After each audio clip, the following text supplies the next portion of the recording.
This whole issue of the carbon tax is a clear indication that the government itself in Ottawa doesn't really understand agriculture and will basically use its urban roots mentality and will impose that mentality onto rural Canada, as if everyone has to pay a carbon tax, as if farmers actually have a choice with some of the practices happening on farms.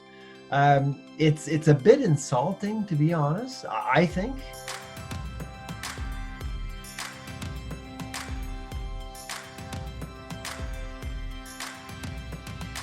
Hello, everyone, and welcome to episode 5 of Fireside Chats with Erin. I'm your host, Erin Gowerluck.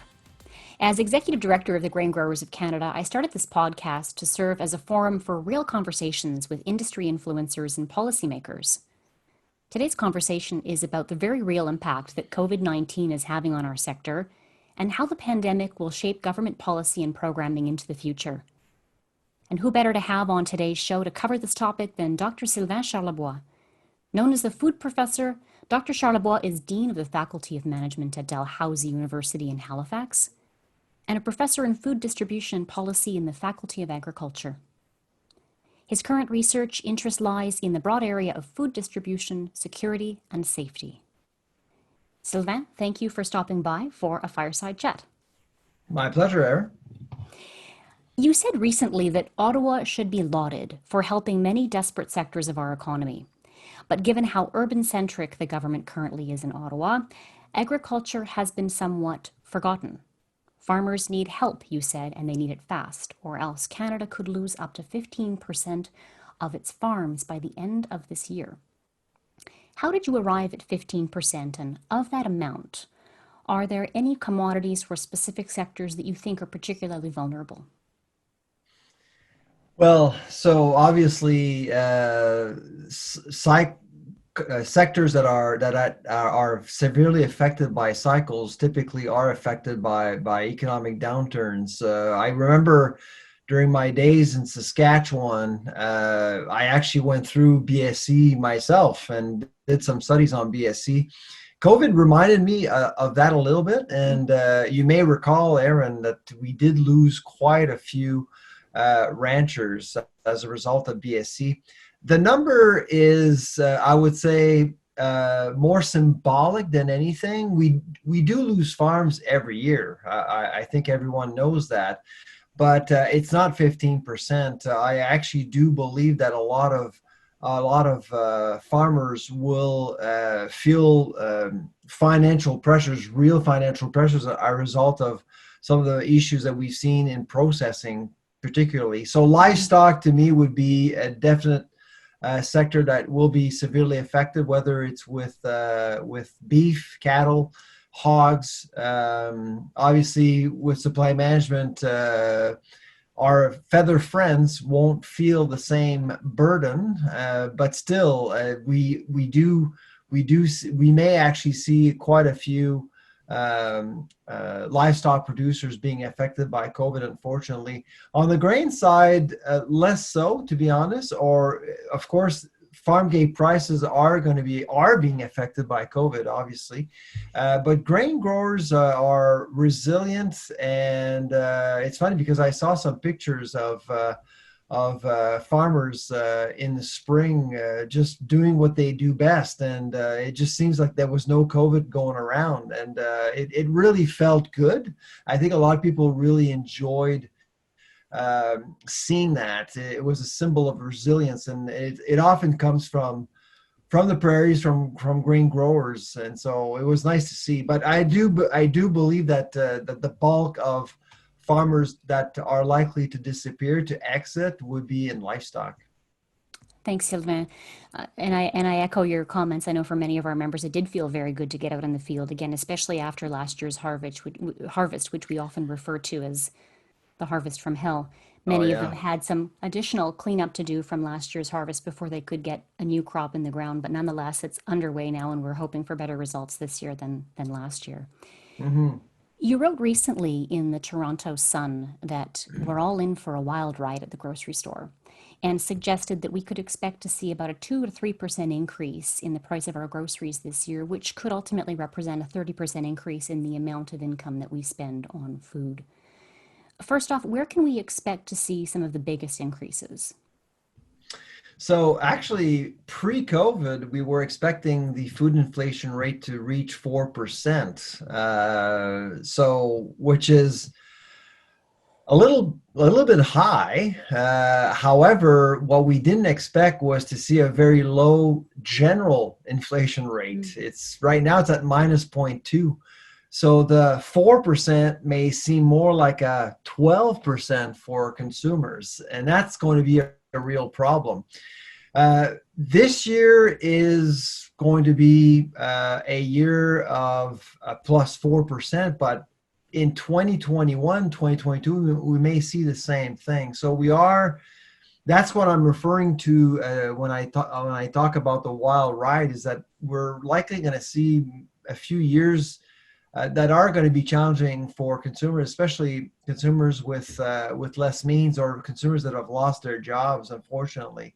And I do believe that this will get people to think differently about food. They will actually have to kind of revisit the social contract that they have with food. We've been at home for 2-3 months now cooking, and now we're going to be flirted.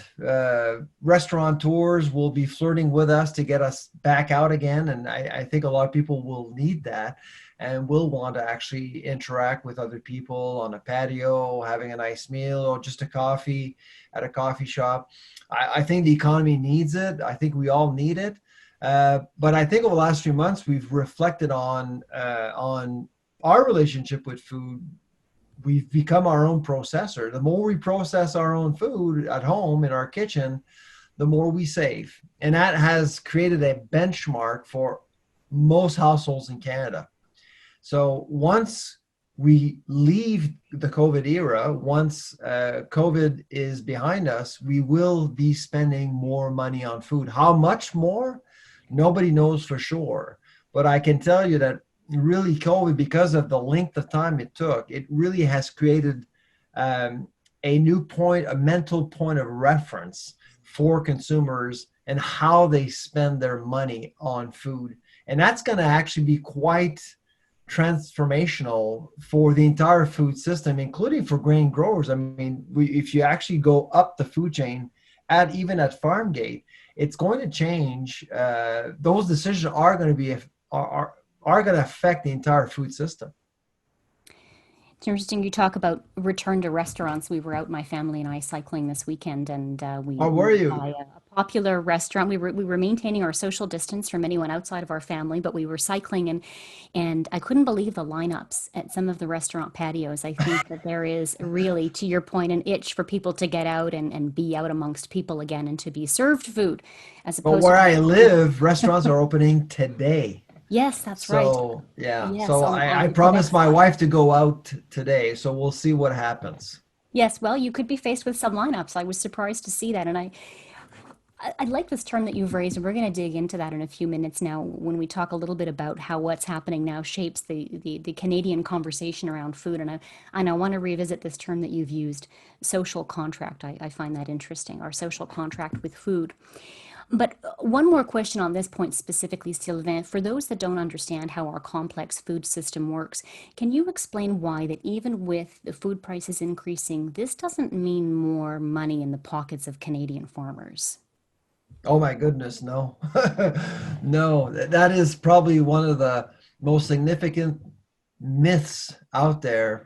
If your food costs more money at retail, farmers could actually get less. And that's really the nature of food supply chains. We're seeing it in beef right now. Farm gate prices are actually much lower while food retail prices are going up across the country. To actually believe that there is a strong correlation between food price hikes at retail and farm gate prices is just wrong. It's not the case at all. Should there be a correlation? I don't know, because the economics of food supply chains are pretty complicated. Um, just a piece of stats, just to let you know how farmers have gained from seeing Canadians stay at home. Uh, on average, if you buy a product at retail in a grocery store, the farmer will get anywhere between 20 to 22% of the money spent in a grocery store. That's on average. In a restaurant, it's 4 to 5%, because of course you have to add extra costs like tips and the expensive bottle of wine, and it adds up. So on average, a farmer, when they see a person visit a grocery store more often, they actually eventually win. They get more out of that dollar spent in a grocery store than at a restaurant. So all the last 3 months, really, farmers have won. But at the same time, will it last? That's the question that we all have. So the more we go out, the less goes back to the farmer. So it's our modern way of life. 30 years ago, we were spending way more of our budget on food. A lot of it actually went back to the farmer. But today, it's much more competitive, and frankly, market forces aren't necessarily affecting farm gate prices all that much. We both know that world prices are affecting the entire globe, is affecting how farmers are making more so than what's actually happening in Canadian grocery stores. That's an interesting point, and one I didn't realize. And it must be, it must vary from sector to sector a little, because I think, for example, about we think about potatoes, for example, we probably consume more of those when we're going out to eat and we're having French fries. I know we saw a dip in the price of malt barley, for example, because we tend to drink more when the bars and restaurants are open, for example, than we may at home. So I'm sure it varies a little from commodity to commodity, Oh, but absolutely. Yeah. interesting perspective on that, than one that I hadn't realized. Mhm. Maybe on grains and oil seeds more specifically, you're well aware, as we mentioned earlier on in our conversation around the harvest from hell, but you're very aware, I'm sure, of the challenges that many of our farmers were facing over the last couple of years. And we've also seen the introduction of a carbon tax, and perhaps a reticence to enact regulatory reforms that would give farmers access to the plant technology and inputs needed to compete. So I want to ask you a couple of questions around the role of government. One more so around how the government promotes and regulates the sector at large. And then I want to come back and ask you a little bit about what it does to promote the regulatory system itself. So, Mhm. with respect to the role of government as it relates to the agriculture sector, what do you think the government's role ought to be in promoting and regulating the agriculture sector at large while encouraging innovation and advancement? How much time do we have? Easy uh, question. I mean, the first task that the federal government would have would be to understand agriculture. This whole issue of the carbon tax is a clear indication that the government itself in Ottawa doesn't really understand agriculture, and will basically use its urban roots mentality and will impose that mentality onto rural Canada, as if everyone has to pay a carbon tax, as if farmers actually have a choice with some of the practices happening on farms. It's a bit insulting, to be honest. I think I grew up on farms, and I actually, I have a pretty good idea of what happens. It wasn't a grain farm; it was a dairy farm, but still, I have a pretty good sense of how isolating farming can be, and you do rely on a government to provide the proper support. Um, Throughout COVID, it became even more obvious to me that the government really doesn't understand agriculture at all. And there were glimpses of hope, though. I mean, for example, there was money put for processing, although you could argue if it went to the right people, the right companies. But there was this recognition that processing actually has to play a key role in our agri-food economy, and that's kind of refreshing because we haven't seen that before. And to me, that is the biggest problem. And if you don't invest in processing in Canada, the first people to pay for that are farmers themselves. They don't have a market. They won't have uh, a sector that would actually uh, purpose or repurpose some of the things happening out in the fields as quickly and swiftly as possible. We're seeing it with potatoes. We saw it with hogs. We saw it with cattle. We saw it with mushrooms in Ontario. We're seeing it everywhere. Processing has been undermined in Canada for years. We've lost, going into COVID, we were losing 12 jobs a day, every day in food processing, food manufacturing since 2012. Wow. So the sector itself went into a crisis in crisis.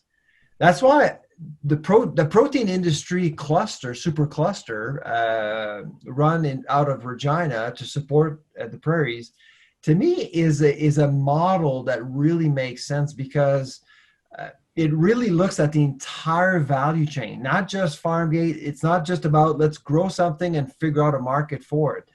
Every project that has been coming out of PIC actually has a value chain approach, which is really necessary. Manitoba, with its protein strategy, when you read the strategy itself, it's all about the value chain, R&D, and innovation. Perfect. So we're starting to see little wins here and there. That needs to continue. I'm hoping that COVID really hasn't stopped PIC in on its path, or Manitoba or other provinces that have been doing quite well. When I was living in Saskatchewan, there was this misunderstanding of what a value chain was, but I'm starting to see good decisions being made, to be honest. And all the investments coming into Winnipeg, like Nestle and also Rocket and Merit Foods. I mean, those are signs. As soon as you start seeing money coming into a market, it means you're doing something good. So now I want to ask you what you think the government's role ought to be in promoting the regulatory system itself and the safety of the products that those regulations oversee. Yeah, so I would say, first of all, for a national strategy, you need to make processing the centerpiece of that strategy, first and foremost. Secondly, of course, when it comes to standards, you want to make sure the Grain Commission, I'm not overly familiar with what's been happening there in the last little while, but I would say that you need to make sure that standards are upheld as much as possible. Because when you deal with situations like China, that's the big elephant in the room. I mean, that it is impacting our economy right now. It has continued to do so, and you want answers. You want to provide answers as much as possible through sound traceability and things like that. But I would say that Canada has a pretty good reputation overall. We have the pleasure right now to be working with ISED Canada on a food innovation index. So we're actually looking at how Canada is innovating in processing compared to other countries around the world. Now, Canada is a lagger in many departments, but it is actually doing very well in food safety, and not only at retail or in distribution, but also at farm gate as well. And Canada has a very good reputation too. We've been actually evaluating Canada's performance compared to other countries for, our first report was back in 2007. And Canada has always performed quite well. So at least there's that. And we should actually promote it, and we should actually brag about it. Thank you. Shifting gears a little, recently you provided some interesting analysis of government support extended to farmers on a per capita basis in other countries. You highlighted that the US government subsidizes or provides subsidies directly to farmers that amounts to about $86 per capita, and in the EU, it's about $90 per capita.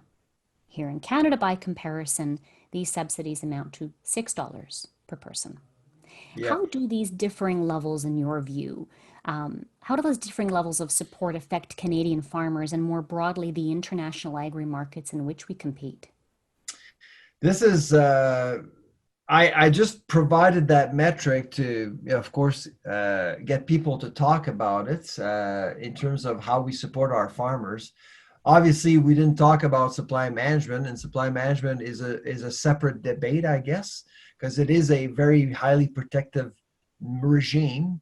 But when you look at our commitment to agriculture, it's nowhere near where the Americans are or where Europe is right now. Uh, for example, I mean, when you look at the amount provided by Canadians, or when you look at our food policy, which was presented in June of 2019 by Ottawa, I believe the budget was set at about $134 million over 5 years, when the Farm Bill is over $1 trillion. So you can see that really and the Farm Bill provides, and that's the most important part, an actual vision, a common vision for agriculture. Whereas in Canada, we're still somewhat waiting for that. And so the food policy provided, I think, everyone with some sort of vision, but with $134 million, it's hard to commit to that.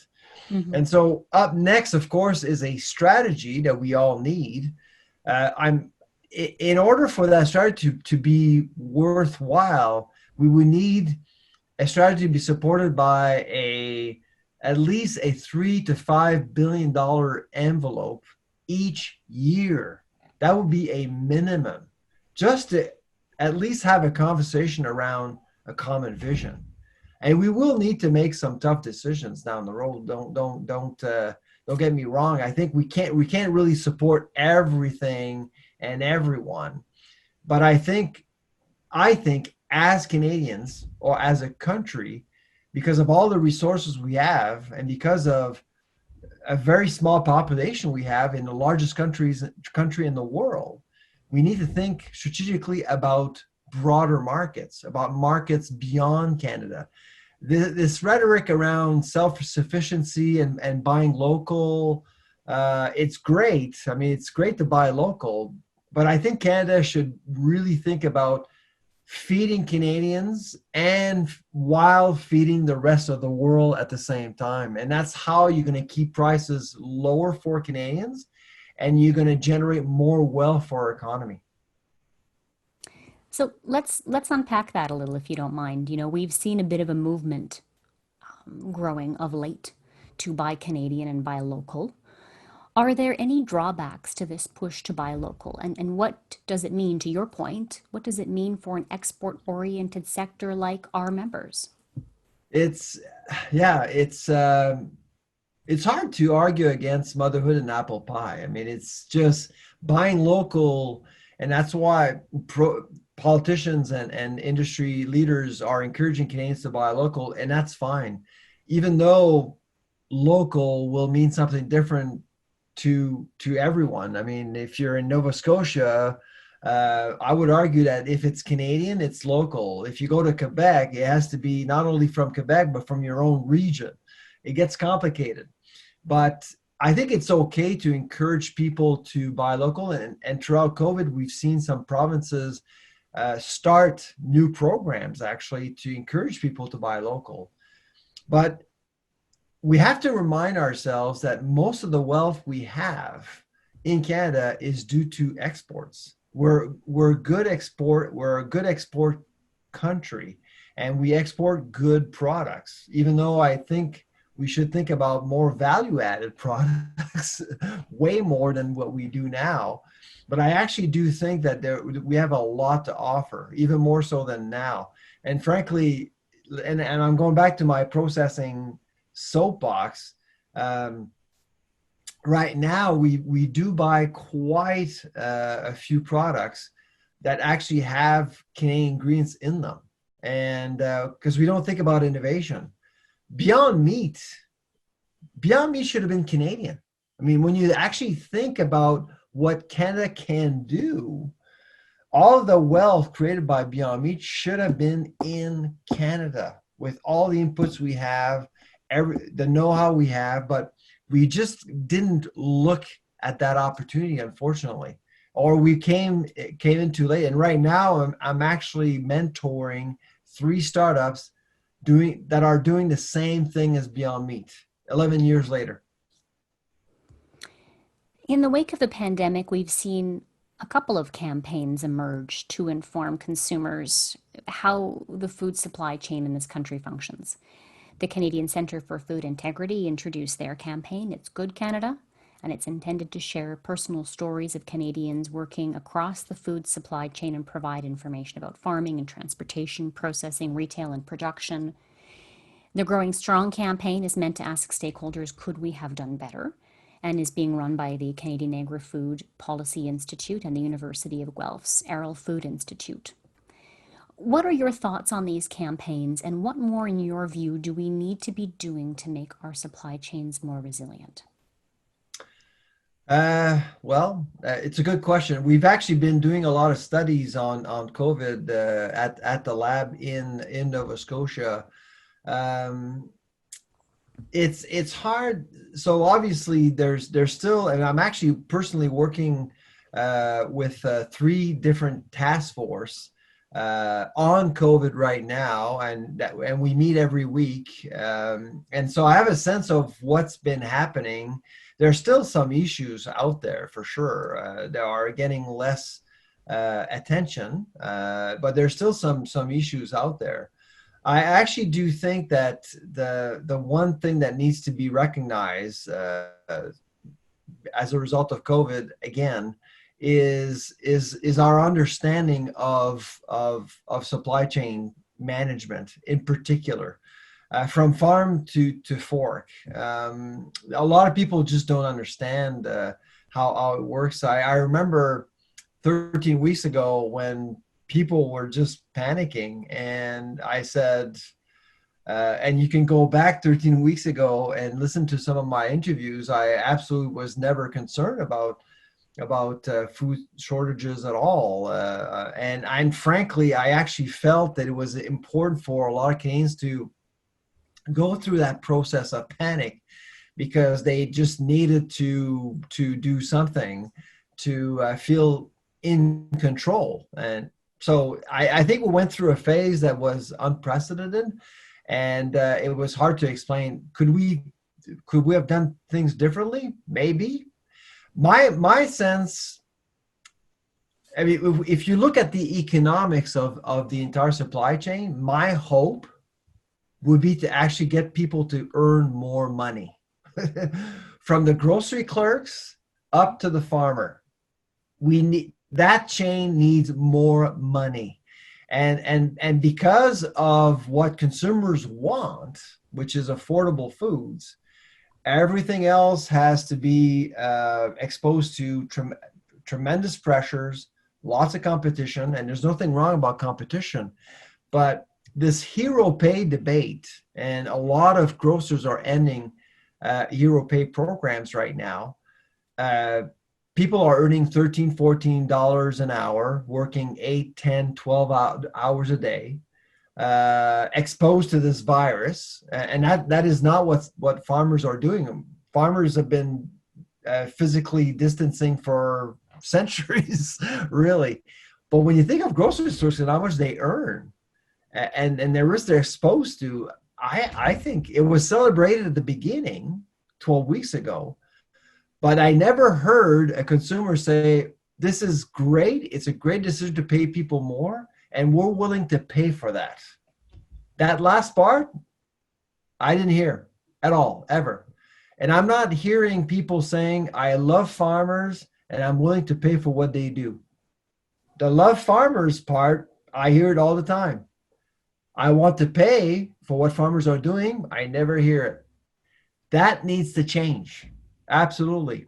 And because of our high inflation rate right now, perhaps the average Canadian household will spend, instead of spending 9% of its budget, which is actually one of the lowest percentages in the world, right next to the United States and Singapore, we could see that 9% go up to 10, 11, 12%. And is that a bad thing?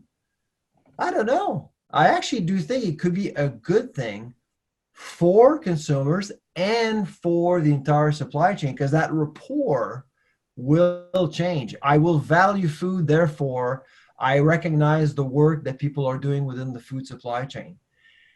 I think that has been broken for years. I'm just hoping that COVID could bring people back to that conversation.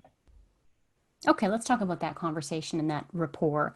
I want to go back maybe before we bring this conversation to a close and talk a little bit about that term that you used, social contract with food. What, if any, impact do you think that this pandemic is going to have on the conversation around food? And tell us a little bit about this concept, this that you've raised, social contract with food. What does that mean? Well, that's kind of what I was talking about, paying more, recognizing that market currency for that yogurt, that loaf of bread, whatever you're buying, essentially. So how do we get Um, consumers there? yeah. Well, I think the macroeconomic context is there. Prices are going to go up regardless, but there is going to be some bargain hunting for sure. But at the end of the day, because of this acute awareness now of what supply chains are doing, because consumers were asking about empty shelves. They were asking about where their food was coming from. They were asking about logistics. And I was actually answering questions I've never actually felt I had to answer. Really, over the last 12, I felt like a therapist for a while. Just because people needed to understand, why are they empty shelves? I mean, my God, are we run out of food? No, it's in-store merchandising. And then you work your way through, because that appreciation, I'm just hoping, will stay.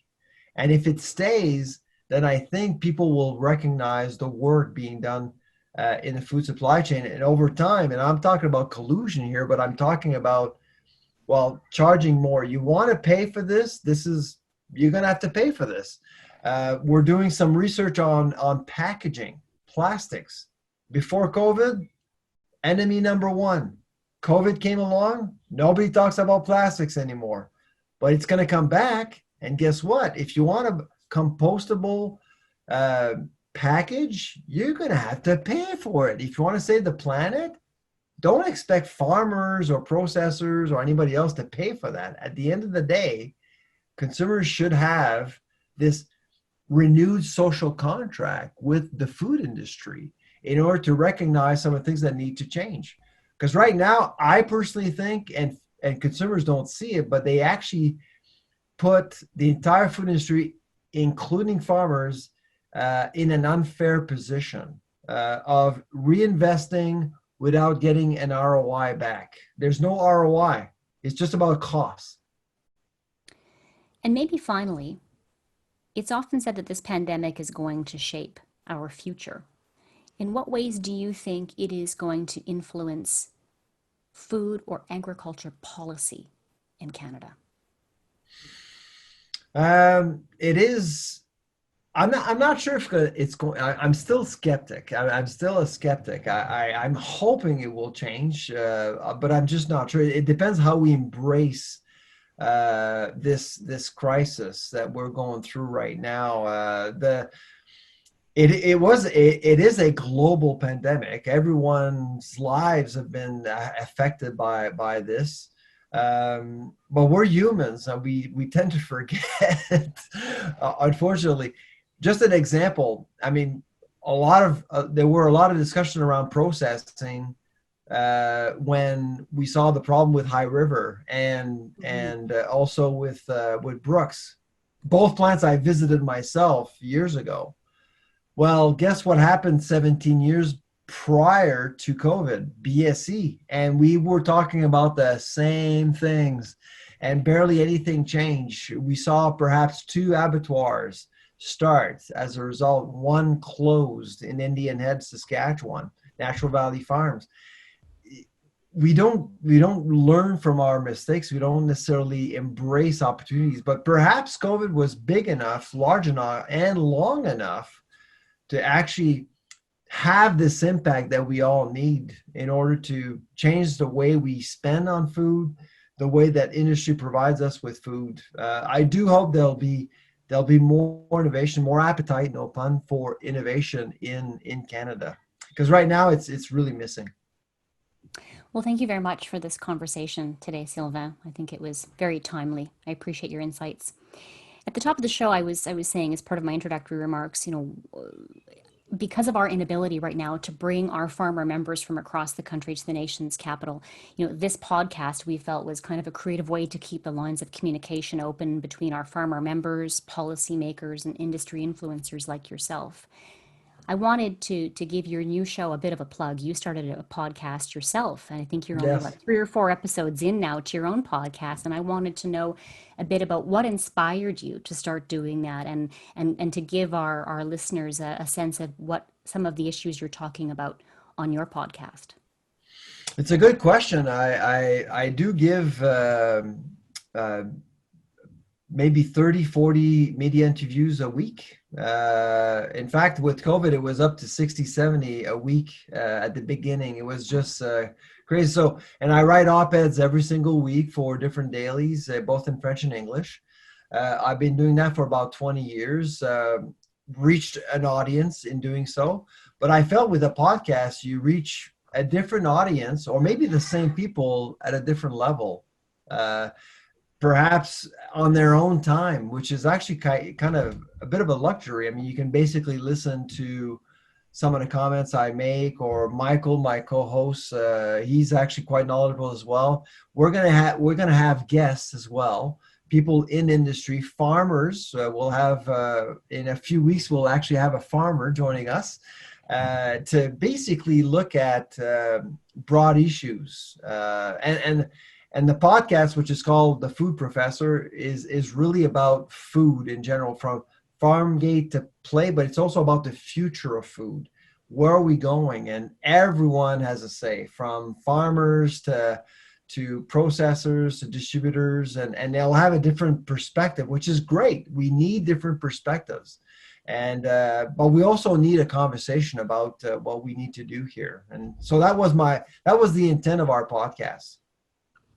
Forum for deeper, richer conversations. I like that. Absolutely. And I want to thank you too. I know you're going to stick around. We'll conclude this conversation, and you have been very generous with your time today to stick around and do this again with me in French. So for our Quebec Looking forward members. to hear you in French. I'm not, but thank you very much for agreeing to do that with us. So we'll have this conversation again in French. And thank you everyone for listening to the 5th episode of Fireside Chats with Erin. We will be back in 2 weeks' time with another special guest. In the meantime, if you want to stay up to date on all things GGC, please follow us on Twitter at Grain Growers, or on Instagram at Canada's Grain Growers. Until then.